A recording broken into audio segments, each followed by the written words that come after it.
Hello students, बेटा अपने आज के इस वीडियो में हम देखने वाले हैं chapter basis of process and bases of accounting. हमारे आज के चैप्टर का नाम क्या है बेटा? Process and bases of accounting. अब बेटा हमारा जो प्रोसेस और बेसिस ऑफ अकाउंटिंग है, आपने पहले फर्स्ट चैप्टर में मैंने आपको दिखाया था कि कैसे हमारी ना एक साइकिल होती है, पूरी जो अकाउंट्स की रिकॉर्डिंग होती है उसकी हमारी एक साइकिल होती है। हम फर्स्ट स्टेप से शुरू करते हैं और लास्ट तक जाते हैं। वो क्या होती है, हमारा जो प्रोसेस होता है वो क्या होता है? सबसे पहले हमें आइडेंटिफाई करना होता है अपनी ट्रांजैक्शन को। तो हमारा फर्स्ट स्टेप बनता है बेटा आइडेंटिफिकेशन ऑफ ट्रांजैक्शन।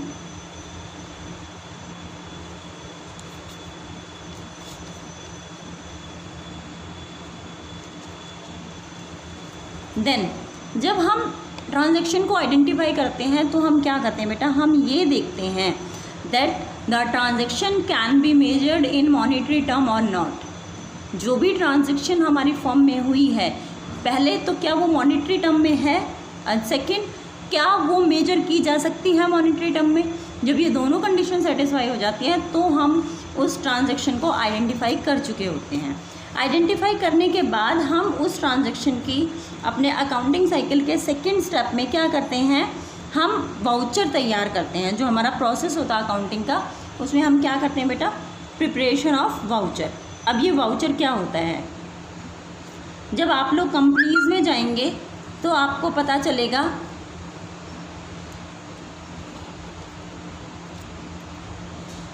तब आपको पता चलेगा बेटा कि आप ना एक अलग से एक नोट टाइप होगा आपका, इस तरीके से कुछ एक कह लो रेक्टेंगल शेप में एक पेपर होगा जिस पे लिखा होगा to whom you are paying the amount the reason.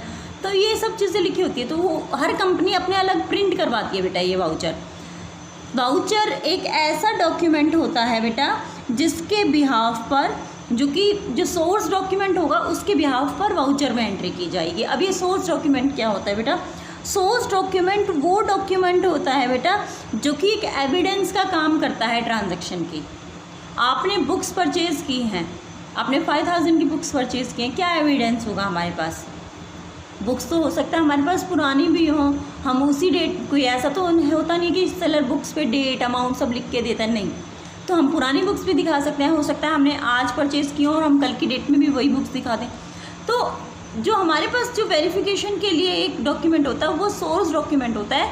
वो उस डेट की वो स्लिप होगी जो हमें बुक सेलर ने दी होगी। हमें बुक सेलर ने एक स्लिप भी दी होगी जिस पे लिखा होगा इसने ये बुक्स परचेज़ किए। तो वो हमारा क्या बन गया? Source document. इस डॉक्यूमेंट के बिहाफ पर हम अपनी एंट्री कर लेंगे। किस में एंट्री करेंगे? हम अपनी एंट्री करेंगे वाउचर में। हम अपना वाउचर प्रिपेयर करेंगे। तो ये है हमारा सेकंड स्टेप प्रोसेस का कि हम अपना वाउचर प्रिपेयर करते हैं। देन आता है बेटा हमारा थर्ड स्टेप। थर्ड स्टेप में क्या होता है? रिकॉर्डिंग करते हैं हम अपनी ओरिजिनल बुक में। रिकॉर्डिंग ऑफ ट्रांजैक्शन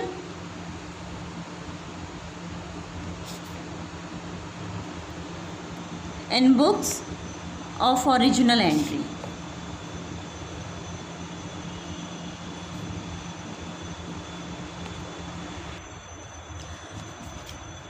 नॉर्मली हमारी जब भी कोई ट्रांजैक्शन होती है, अपने वाउचर में रिकॉर्ड करने के बाद हम उनसे एक नोटबुक होती है हमारी, एक डे बुक जिसे हम बोलते हैं, उसमें हम अपनी जर्नल एंट्री कर देते हैं।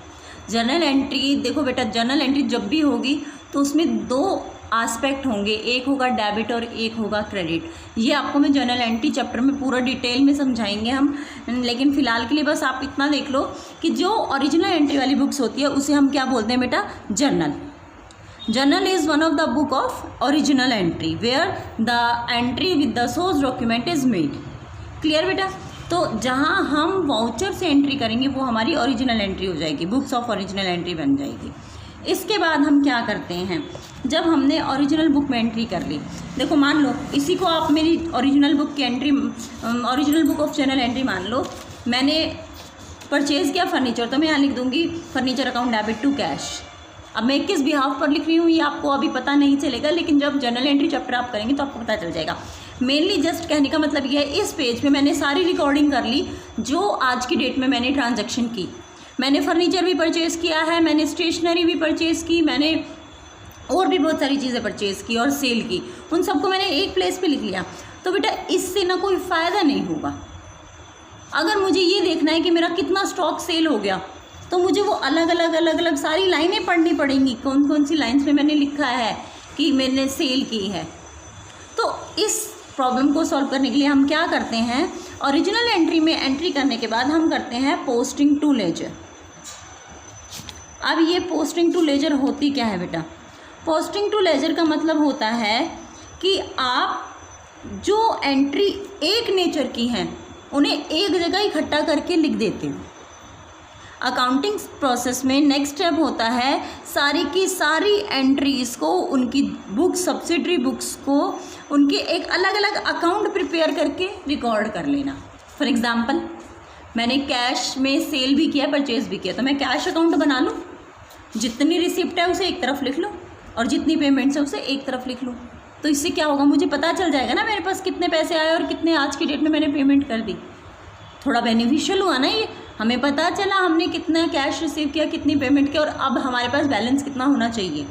तो ये देखने के लिए कि हमारे पास बैलेंस आज की डेट में किस चीज़ का कितना है, हम क्या करते हैं, लेजर पोस्टिंग करते हैं। और लेजर में क्या होता है, लेजर एक बुक होती है जिसमें हर एक का अलग अलग अकाउंट बना हुआ होता है। क्लियर हो गया बेटा, लेजर पोस्टिंग किसे कहते हैं। देन हमारा अकाउंटिंग प्रोसेस का लास्ट स्टेप होता है बेटा प्रिपरेशन ऑफ ट्रायल बैलेंस। अब ये ट्रायल बैलेंस क्या होता है, आप देखेंगे कि आपके जो आपने जो भी अकाउंट बनाए होंगे, कुछ में लेफ्ट हैंड साइड का बैलेंस ज़्यादा है, कुछ में राइट हैंड साइड का बैलेंस जाता है। अब मैं आपको बताती हूँ जो अकाउंट बनाते हैं उसका फॉर्मेट एक्चुअली में होता कैसे। वैसे तो लास्ट वीडियोस में भी हम बता चुके हैं, पर ये देखिए ये फॉर्मेट होता है किसी भी अकाउंट का, ठीक है। तो कुछ में तो ये साइड ज़्यादा है, इसको हम बोलते हैं डेबिट, और कुछ में ये साइड ज़्यादा है, इसको हम बोलते हैं क्रेडिट। तो जिसमें जो साइड ज़्यादा होती है, जिसमें डेबिट साइड ज़्यादा है तो डेबिट साइड के अकॉर्डिंग रिकॉर्डिंग होगी, और जिसमें क्रेडिट साइड ज़्यादा है उसमें क्रेडिट की। अगर मैं आपको एक ट्रायल बैलेंस का फॉर्मेट दिखाऊं कि ट्रायल बैलेंस का फॉर्मेट कैसा होता है, तो ये होता है बेटा आपका ट्रायल बैलेंस का फॉर्मेट।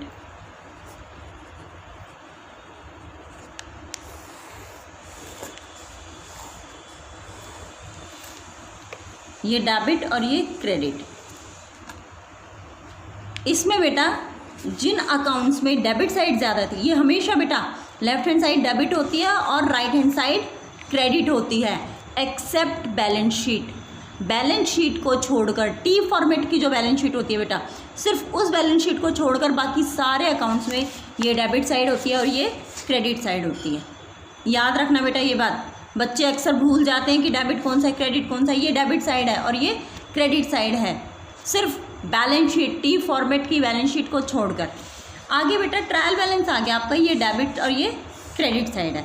तो जिसमें डेबिट साइड ज़्यादा आ रही है ट्रायल बैलेंस में, जिस ट्रायल बैलेंस में उसमें जिस अकाउंट में डेबिट साइड ज़्यादा है उस अकाउंट का बैलेंस डेबिट में लिखा जाएगा, जिसमें क्रेडिट साइड ज़्यादा है उसका क्रेडिट में। फॉर एग्जांपल मैं आपको बताती हूँ, मान लो मेरी कैश का जो था डेबिट बैलेंस ज़्यादा, तो मैं कैश का डेबिट में लिख दूँगी, और मेरा कैपिटल का बैलेंस क्रेडिट में आया है तो मैं अपना कैपिटल का बैलेंस क्रेडिट साइड में लिख दूँगी। एंड में मैं इसका टोटल करके देखूँगी। ये एक अर्थमेटिकल चेक होता है कि whether the statement is being correctly recorded और नॉट, ठीक है। तो आपका बैलेंस आपका ये इक्वल आएगा, तो ये आपका क्या बनता है, ट्रायल बैलेंस। तो हम क्या कह सकते हैं, a trial balance is a statement prepared with the debit and credit balances. Trial balance एक ऐसी स्टेटमेंट है जो डेबिट और क्रेडिट बैलेंसेस के साथ प्रिपेयर की गई है ऑफ लेजर अकाउंट्स।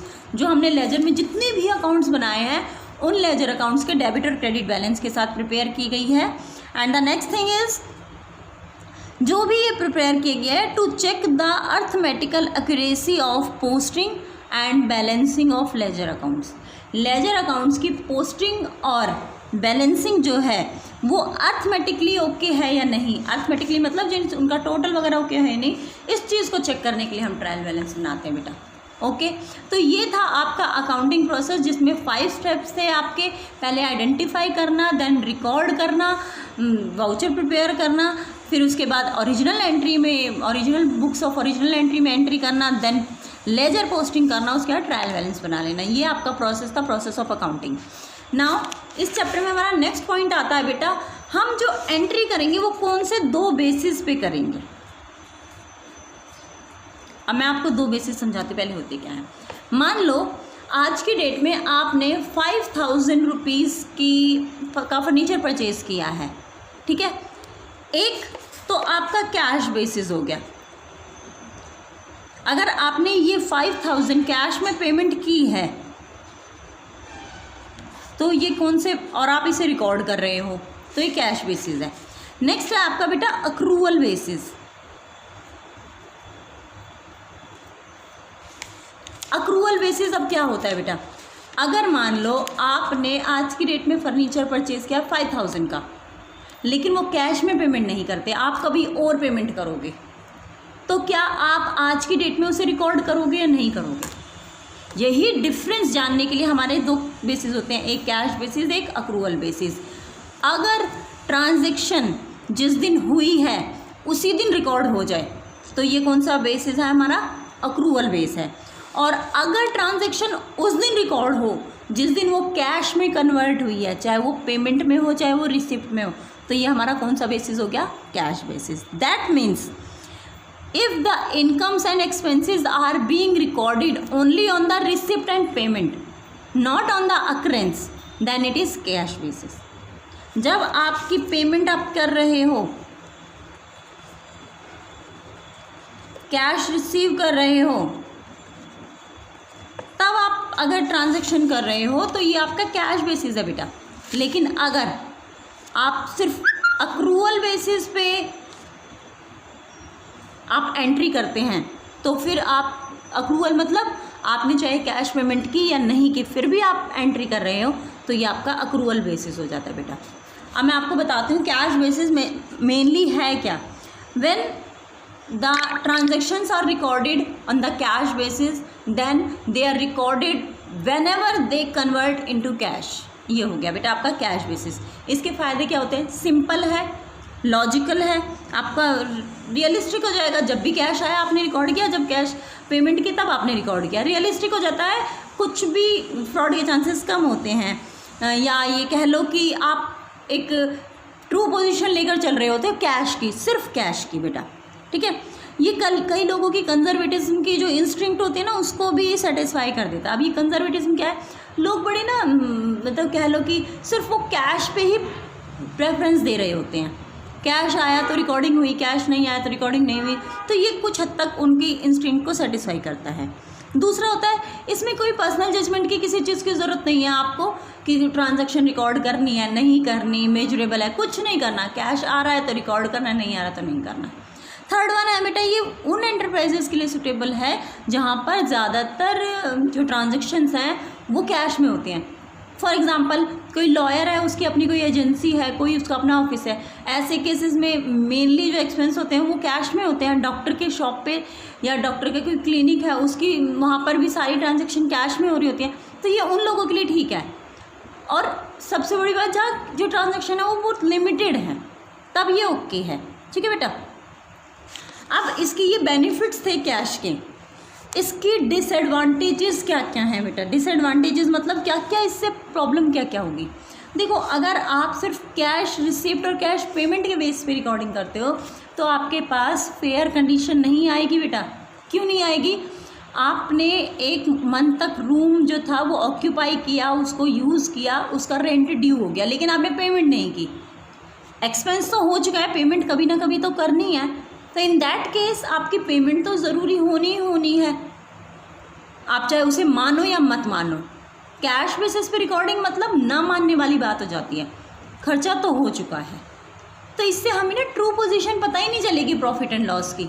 आपको पता ही नहीं चलेगा इस मंथ में हमारे कितने एक्सपेंस हुए और कितनी हमारी इनकम हुई है, क्योंकि आपको तो सिर्फ कैश से मतलब है।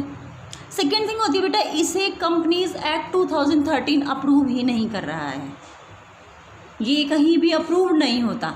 अगर इसके बिहाफ पर कोई भी लीगल कोई एक्ट किया जाए तो वो पॉसिबल ही नहीं है, क्योंकि इसे कंपनीज एक्ट ने अप्रूव नहीं किया हुआ है।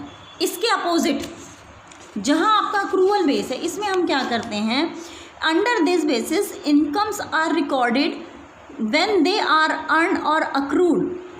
मतलब जब भी कभी आपने कोई भी ट्रांजैक्शन किया है वो तभी रिकॉर्ड हो जाएगी। इस बात के लिए वेट नहीं किया जाएगा कि वो कैश में कब कन्वर्ट होती है। रूम का रेंट अगर ड्यू हो गया तो अभी आउटस्टैंडिंग रेंट के नाम से रिकॉर्ड हो गया, whether you have paid it और नॉट। अब आपने नहीं पे किया तो आपने आउटस्टैंडिंग रेंट लिख दिया है, अगर आपने पे कर दिया होता तो एक्सपेंसेस में आप शो कर दोगे रेंट को। तो चाहे जो भी बात हो, पे करो या मत करो, आपकी रिकॉर्डिंग इसी साल में होगी, इसी महीने में होगी। तो ये अक्रूवल बेस है बेटा, ये ट्रू बेस है। इससे हमें किसी भी फर्म की ट्रू पोजीशन पता चलती है, प्रॉफिट एंड लॉस की ट्रू पोजीशन पता चलती है। इसके अलावा हम ये भी देखते हैं कि इससे ना एक प्रिंसिपल होता है बेटा आपका मैचिंग प्रिंसिपल। मैचिंग प्रिंसिपल का मतलब यही होता है कि जो भी आपके एक्सपेंस हो रहे हैं उन्हें उसी ईयर में उसी मंथ में रिकॉर्ड करके आप मैच करें आपकी रियल पोजीशन। ठीक है बेटा, तो ये जो अक्रूवल बेसिस है ये इस प्रिंसिपल के अकॉर्डिंग है, ये फॉलो कर रहा है। लेकिन कैश बेसिस में ये प्रिंसिपल फॉलो नहीं हो रहा, मैचिंग प्रिंसिपल। जो ये प्रिंसिपल्स है बेटा आप अपनी नेक्स्ट वीडियो में देखिएगा, जो हमारी वीडियो है प्रिंसिपल ऑफ अकाउंटिंग, उस वीडियो में आपको ये पता चलेगा कि मैचिंग प्रिंसिपल एक्चुअली में है क्या। फिलहाल मैं सिर्फ शॉर्टकट में बता रही हूँ। मैचिंग प्रिंसिपल हमें बोलता है कि हमारे खर्चे और हमारी इनकम्स सेम ईयर की मैच होनी चाहिए, सेम ईयर में ही शो हो जानी चाहिए, that is our matching principle. Next thing is बेटा, ये जो आपका अक्रूवल बेसिस है इसमें आपकी एक कंसिस्टेंसी रहती है, क्योंकि आप सारे एक्सपेंसेस सारी इनकम शो कर रहे हो तो आपके पास कंसिस्टेंसी है, आप लगातार एक बिहाफ पर अपनी रिकॉर्डिंग कर सकते हो अकाउंट्स की। लेकिन कैश बेसिस में ऐसा नहीं होगा। तो ये हमारे फ़ायदे हैं अक्रूवल बेसिस के। लेकिन अक्रूवल बेसिस के जो एक मैं डिमेरिट या डिसएडवांटेज कहूँगी वो बस यही है बेटा, एक तो ये बहुत ज़्यादा ईजी नहीं है। क्यों? क्योंकि इसके लिए हमें अजम्पशंस और हमारी प्रेडिक्शन बेस करना पड़ेगा। तो अक्रूवल बेसिस के सिर्फ यही नुकसान है, बाकी कोई नुकसान नहीं है। इसके अलावा इसे गवर्नमेंट ने अप्रूव भी किया है, government in the sense companies act 2013 ने अप्रूव किया है। मैचिंग प्रिंसिपल को भी ये ओके करता है, इससे ट्रू पोजीशन भी पता चलती है। ठीक है बेटा, और ये एक बेस बन सकता है आगे रिकॉर्डिंग के लिए, फर्दर रिकॉर्डिंग के लिए, जबकि कैश बेसिस में ऐसा कुछ नहीं है। तो आप इसके जो नोट्स मैं आपके साथ अटैच कर रही हूँ वो आप नोट चेक कीजिए, और प्लस ये वीडियो देखकर आप अपने दो बेसिस जो है हमारे कैश बेसिस और अक्रूवल बेसिस, इन दोनों को अंडरस्टैंड कीजिए, हमारा प्रोसेस समझिए। ठीक है बेटा, ताकि आपकी फर्दर जो आगे प्रोसेसिंग होने वाली है अकाउंटेंसी में वो आप इजीली अंडरस्टूड कर सकें। ओके बेटा, थैंक यू।